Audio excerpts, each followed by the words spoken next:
Hi everybody. Hey, just wanted to do a quick visual image tool for you to think about how to walk the Christian life. And so it's going to be based on a remote control. The more Steve and I talk about what this journey looks like, you're going to hear about some of the stops along the way of transformation that were created by George Barna, Observations of Transformational Journeys.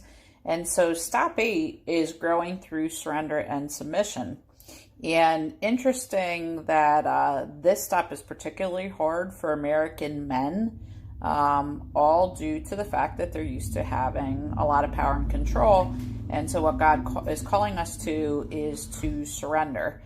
And so I thought it was interesting to think about this visual image, this remote control, and think about surrendering this to God. I don't know how you all grew up, but I grew up in a household that, remotes came, when television had more than a couple stations, probably in my early teen years. So this thing was just novel and amazing. And so my father controlled this little guy. If he was in the house, the remote was in his hand. It certainly was not shared. This was like the scepter of power. And I would say that has proven true for other men in my life, including Steve. Yes, I'm going to out Steve in this. If there is a television on, Steve's got the remote in his hands, unless he is not in the house.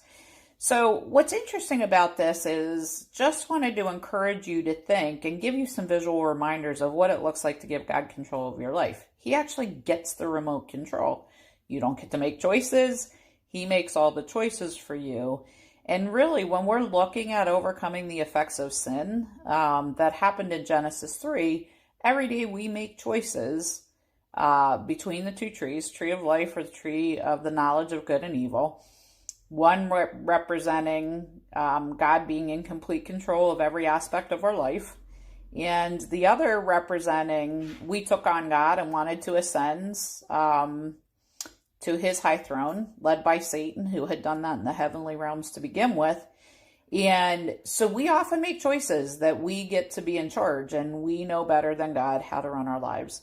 And so just wanted to do a quick visual reminder that this remote control, as part of Stop 8, dealing with surrender and submission, means God gets the remote control of your life.